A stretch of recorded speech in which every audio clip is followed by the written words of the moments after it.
What's going on, guys? RBG here, bringing you another update on Transformers Reactivate.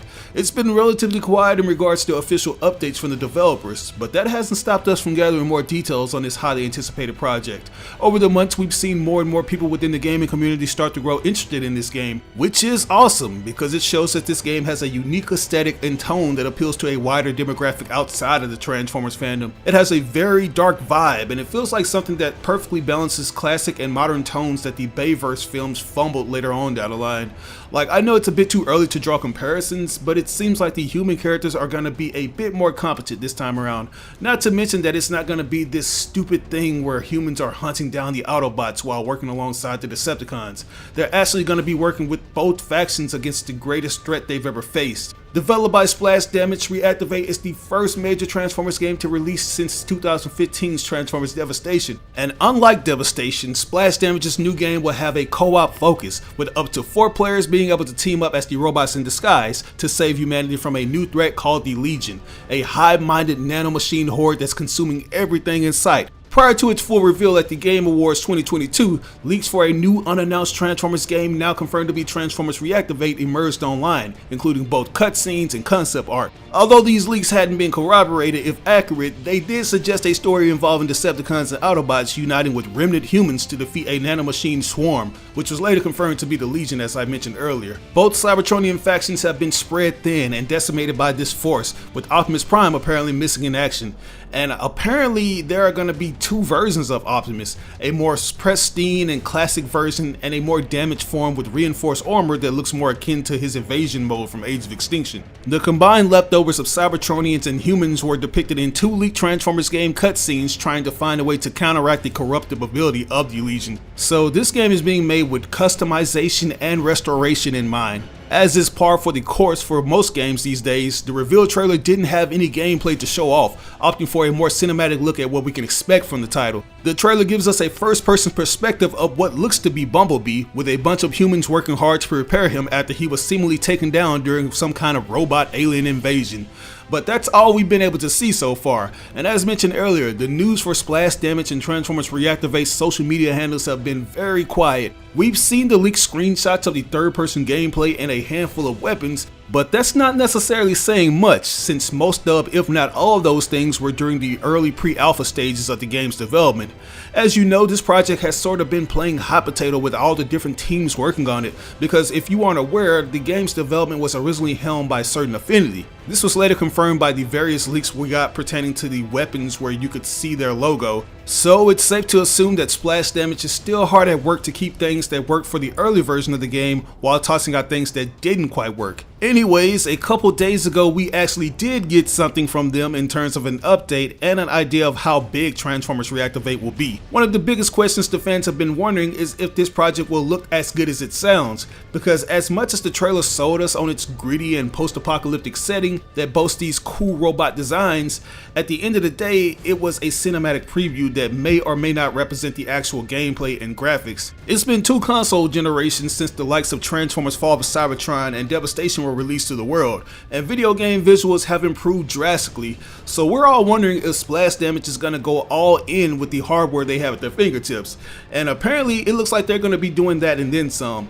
Just a couple days ago, Jeff Keighley, who's mostly known for hosting the Game Awards, tweeted out some awesome details regarding the current gen development. It was a screenshot of some of the studios using Unreal Engine 5, and amongst those studios was Splash Damage. And seeing this, fans got really hyped, especially those looking forward to Transformers Reactivate. It didn't take long for Splash Damage to confirm that this was in fact the engine they'd be using to develop the project.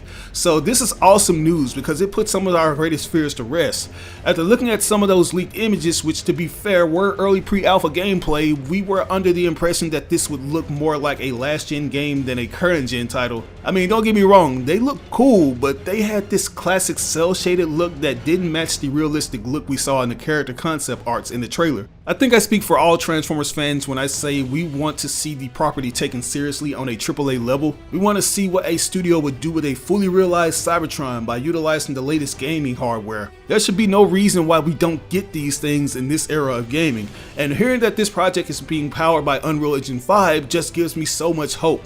because we've seen the many possibilities this software has to offer. Demonstrations like the Matrix Awakenings, where they show off some of the new TSR temporal super resolution technology and the advanced particle effects, comes to mind. Like, can you imagine seeing someone like Optimus Prime booking it down the road and abruptly transforming with his different parts scraping the asphalt, causing sparks to fly everywhere? Like, can you just visualize that?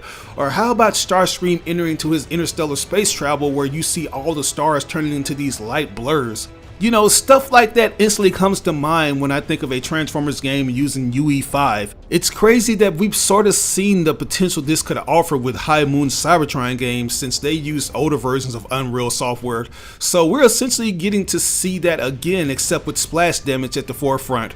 We're talking ray tracing and better draw distances where the characters can move at insanely high speeds while in vehicle mode without seeing different buildings pop in. Given the fact that the Legion will be attacking in these massive swarms, you just know that there are going to be a lot of them taking up the screen. Having huge numbers of enemies coming at you isn't an easy thing to achieve, but now it is now that splash damage is using Unreal Engine 5. But anyways, I'm not sure when things will start to pick up on the marketing side. The only thing that I've heard will be getting a rollout is the Transformers Reactivate's toy line, but those things aren't hitting store shelves until October, which is a long ways off. We're talking at the end of the year. So I'm thinking that we could possibly be seeing a gameplay trailer close to the date that Transformers Rise of the Beast hits theaters.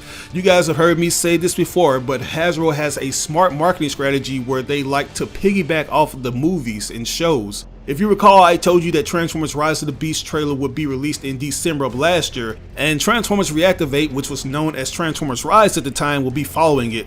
Lo and behold, Rise of the Beast trailer dropped on December the 1st, and Reactivate's trailer dropped 7 days later at the Game Awards. And I have a nagging suspicion that we'll see something similar in June, or we might get something a little before the movie hits theaters.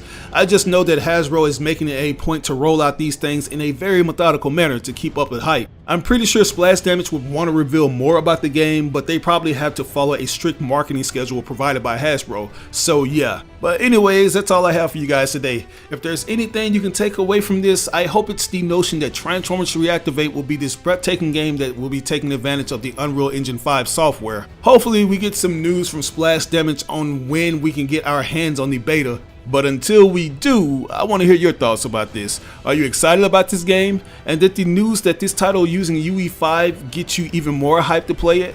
Let me know down in the comments below. As always, I asked you like or dislike the video. It don't have to be a thumbs up. You can give me a thumbs down if you want.